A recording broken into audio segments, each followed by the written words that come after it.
ഇന്നലെ ഈ നാട്ടുകാരൊക്കെ ഇവിടെ തന്നെയുണ്ട്. ഇന്നലെ ഈ ദിനം മൊത്തം ഇവരുടെ മുന്നിൽ ഉണ്ടായിരുന്ന ഒരു ആനയായിരുന്നു. ഈ ആന ചെരിഞ്ഞു എന്നൊരു വാർത്തയാണ് വരുന്നത്. എന്താണ് നിങ്ങൾ ഇന്നലെ ഒക്കെ ഈ ഒരു പ്രദേശത്തിലൂടെ നടന്ന ആനയാണ്, വേറെ ബുദ്ധിമുട്ടൊന്നും ആന ഉണ്ടാക്കിയിട്ടില്ല. എങ്ങനെയാണ് നിങ്ങളൊരു? തീർച്ചയായിട്ടും യാതൊരു ബുദ്ധിമുട്ടില്ല. പ്രത്യേകിച്ച് പറയാന്ന് വെച്ചാൽ ആന യാതൊരു പ്രകോപിതരാവുക മറ്റ് ജനങ്ങൾക്ക് കുറച്ച് കൃഷിനാശങ്ങളൊക്കെ ഉണ്ടായിരുന്നെങ്കിലും മറ്റു പ്രശ്നങ്ങളൊന്നും ഇതുവരെ ഉണ്ടാക്കിയിട്ടില്ല. ഇന്നലെ 10-15 മണിക്കൂർ ഇവിടെ ചെലവഴിച്ചതാണ്. അപ്പം ഇങ്ങനെ ഒരു വാർത്ത കേൾക്കാന്ന് പറഞ്ഞാൽ ഞങ്ങൾക്ക് അത് കേൾക്കാൻ താല്പര്യമില്ലാത്തൊരു വാർത്തയായിരുന്നു. തീർച്ചയായും വിഷമമുണ്ട്. അതാണ് നാട്ടുകാരുടെ ഭാഗത്തു നിന്നും ഉണ്ടാകുന്ന പ്രതികരണം. ഇന്നലെ ആന ഈ ഒരു മേഖലയിൽ ഇറങ്ങി രാവിലെയോടെയാണ് എത്തുന്നത്. ഈ വാഴത്തോപ്പിൽ നിശ്ചലമായി കുറെ നേരം നിൽക്കുകയായിരുന്നു. വൈകിട്ടോടു കൂടിയാണ് മയക്കുവെടി വെക്കുന്നത്.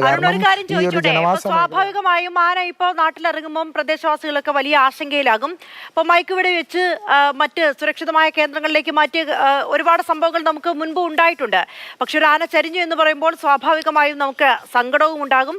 ആ നാട്ടുകാർ തന്നെ അതാണ് പങ്കുവെക്കുന്നത്. ഇന്നലെ അരുണൊക്കെ അവിടെ ഉണ്ടായിരുന്നു. ആന യഥാർത്ഥത്തിൽ പൂർണ്ണ ആരോഗ്യവാനായിരുന്നു. ഈ ആനയെ മയക്കുവെടി വെച്ച ശേഷമുള്ള പ്രാഥമിക പരിശോധനയിൽ ആന ആരോഗ്യവാനാണെന്ന് തന്നെയായിരുന്നു വനം വകുപ്പ് പറഞ്ഞത്. പിന്നീട് കർണാടക വനം വകുപ്പിന് കൈമാറിയ ശേഷമാണോ ഇങ്ങനെ ആന ചെരിഞ്ഞു എന്നുള്ള വിവരം വരുന്നത്?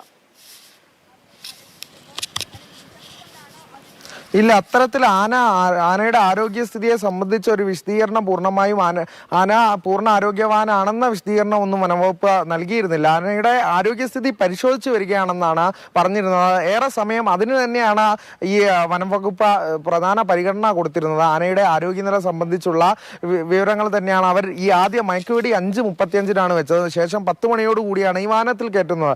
ആദ്യ 2 മണിക്കൂറും ആനയുടെ ആരോഗ്യനില തന്നെയാണ് ഈ വൈദ്യ സംഘം ഉൾപ്പെടെ വെറ്ററിനറി സംഘം ഉൾപ്പെടെ ഉള്ള RRT ടീം ആ പരിശോധനയാണ് നടത്തിയത്. അതിനുശേഷമാണ് ഈ കർണാടകയിലെ വനംവകുപ്പിലേക്ക് കൈമാറുന്നത്. ഈ ബന്ദിപ്പൂരിലേക്ക് ഏറ്റെടുക്കുന്നത് കർണാടക വനംവകുപ്പിന്റെ പൂർണ്ണ ഉത്തരവാദിത്വത്തോടെ തന്നെയാണ്. ഈ കർണാടക വനംവകുപ്പ്